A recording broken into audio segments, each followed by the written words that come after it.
Zdaj je uradno, po hipni odločitvi vlade, da v izdihljajih leta uzakoni obvezni zimski regres, je državni zbor danes prižgal zeleno luč božičnici za vse zaposlene in zimskemu dodatku za upokojence. Predlog je podprlo 48 poslancev koalicije, proti je glasoval le Miha Kordiš. SDS, NSI in Logarjevi demokrati so se vzdržali.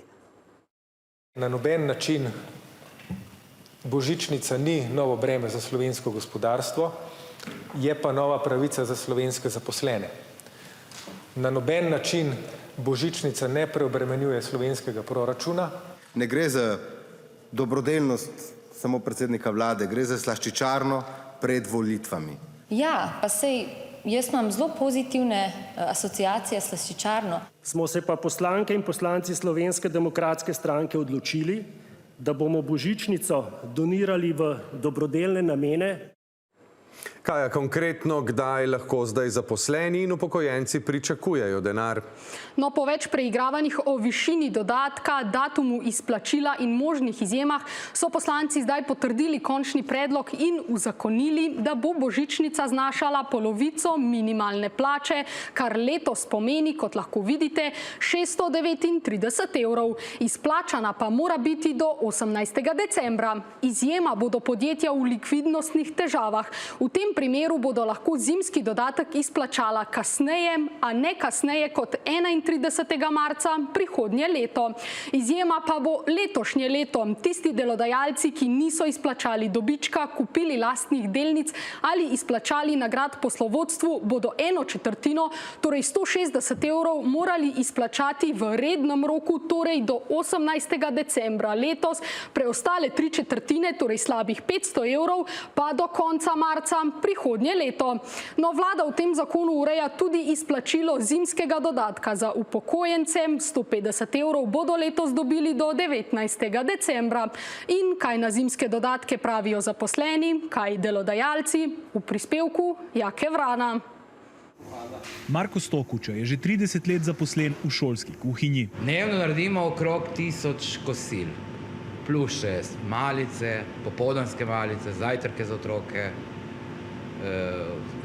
porcije za zunanje, dosti. Sergej Pinter pa je lastnik družinskega podjetja Formus. Ukvarjamo se z obdelavo kovin, predvsem za tuje trge, zaposlenih nas je pa 12. Oba bosta prejela božičnico, Pinter pa jo bo moral kot lastnik podjetja izplačati ne le sebi, ampak tudi svojim zaposlenim.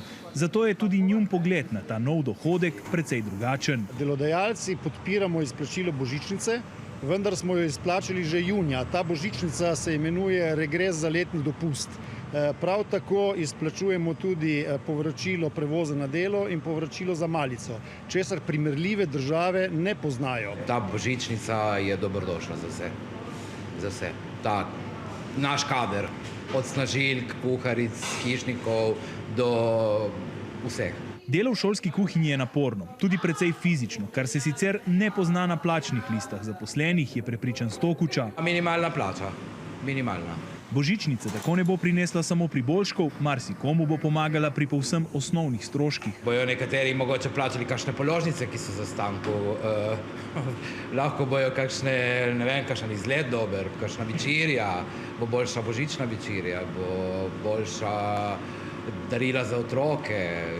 Take stvari. Vsi poskušamo delavcem dati čim več, a tako arbitrarno postavljeno obvezno izplačilo, za katerega da država podjetnikom dobre 2 meseca časa, je neodgovorno, je prepričan Pinter. To je gasilska vaja predvolilna predsednika vlade, ki mu očitno teče voda v grlo. Medtem, ko marsikdo že razmišlja o tem, kako bo božičnico porabil in ugotavlja, da 630 evrov sploh ni veliko. Lahko bi tudi bilo malo več. Tudi Jurija bi se dalo, za 1000 evrov bi bilo tudi v redu. Pa izplačilo nekaterim lastnikom podjetij predstavlja težavo. Posredstva za božičnico bodo morali na banko. Financiramo se enako kot proračun Republike Slovenije preko zadolževanja, tako da bomo to speljali na takšen ali drugačen način.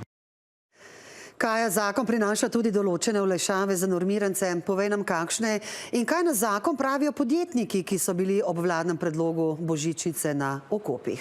Ja, potem, ko je vlada pogoje normirancem zaostrila, jih zdaj rahlja. Poglejmo. Potem, ko so prag prihodkov za polne normirance znižali na 60 tisoč evrov letno, jih zdaj ne le vračajo na star sistem, ki je predvideval 100 tisoč evrov, pač pa celo višajo na 120 tisoč evrov. S tem, da bodo za prvih 60 tisoč evrov prihodkov plačali 4-odstotni davek, za vse ostale prihodke do 120 tisoč evrov pa 20-odstotni. No, za popoldanske normirance pa prag prihodkov zvišuje vlada z 30 tisoč na 50 tisoč evrov. Spremembe, ki jih podjetniki seveda pozdravljajo, a te obenem ne ublažijo nezadovoljstva zaradi obvezne božičnice. Na mizi so, pravijo, različni ukrepi. Poglejmo. Gotovo ne more to biti brez posledic. Številna podjetja, cirka 20 do 25 tisoč podjetij, ocenjujemo, da se bo soočala s težavo, z likvidnostjo, težavo izplačila božičnice in tem moramo pomagati, da bo ta zamik takšen, da bo jim omogočal normalno planiranje in preživetje. Na mizi imamo več scenarijev. Zagotovo se nam poraja vprašanje o smiselnosti delovanja v ekonomsko-socialnem svetu. No, Kaja, zakon uradno še ne velja. Na papirju ga lahko čaka še nekaj ovir. Ja, drži, a znajo te ovire tudi ostati le na papirju. Po sprejemu v parlamentu lahko namreč Državni svet v 7 dneh na zakon vloži veto, kar bi uveljavitev božičnice le zamaknilo, ne pa tudi preprečilo, saj bi v tem primeru morali poslanci o zakonu le vnovič glasovati in bi ga bržkone, tako kot danes, brez težav sprejeli. No, a tudi veto Državnega sveta je precej vprašljiv. No, naknadni zakonodajni referendum na ta zakon sicer ni mogoč, a bi se lahko zapletlo, če bi kdo zahteval, da o dopustnosti referenduma odloči še Ustavno sodišče. To presojanje bi namreč lahko uveljavitev zakona zamaknilo celo v prihodnje leto. A veliko je torej čejev, ki pa ob tem, da predlogu ne nasprotuje nobena parlamentarna stranka, niso najbolj verjetni. No, je pa koalicija kljub temu v zakon zapisala še, če ta zakon začne veljati po 18. decembru letos, se zimski regres za leto 2025 izplača najpozneje naslednji delovni dan po uveljavitvi tega zakona, kar pomeni, da so predvideli varovalko, če bi se uveljavitev zakona zavlekla. Kaja, hvala lepa. Hvala.